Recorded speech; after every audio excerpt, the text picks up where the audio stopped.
In January of 2015, I was working in Freetown, Sierra Leone, and it was the height of the Ebola outbreak in that city.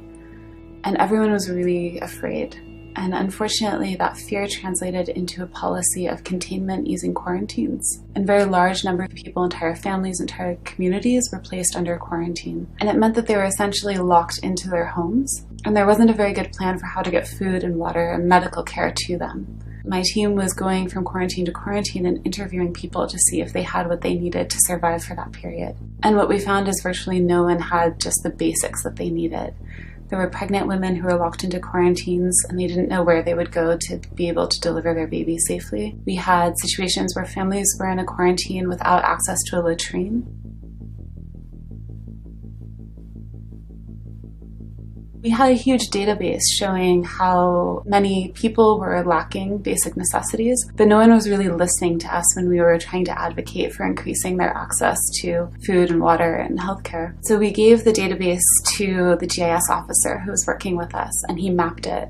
And all of a sudden we had a visualization of where people were and what they needed in each of those areas. When we went to the official meeting, we put the map on the table and we had a copy for everyone. And all of a sudden they could see exactly what we were talking about and they couldn't be ignored anymore. People actually had to change policies and change the way that they were operating in order to meet the needs of people who were under quarantine.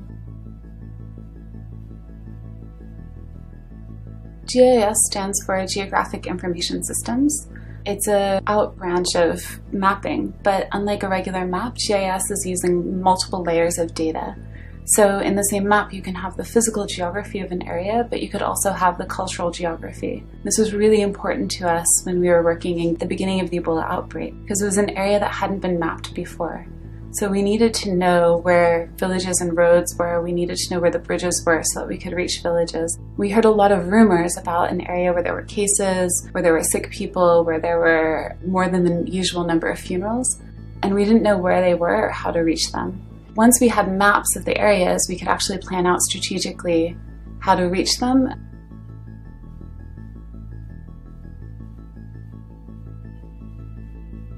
One of the really difficult things in Ebola is that we felt like we were always running after cases.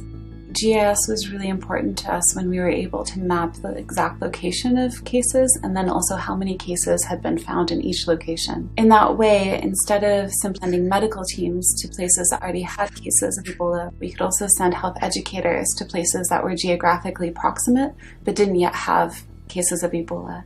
And that was really the first step that we were using to try to prevent the spread of the virus into new communities. It meant that we worked faster, it meant that we worked with better information, we could be more strategic, and ultimately we saved more lives because we had better mapping available to us.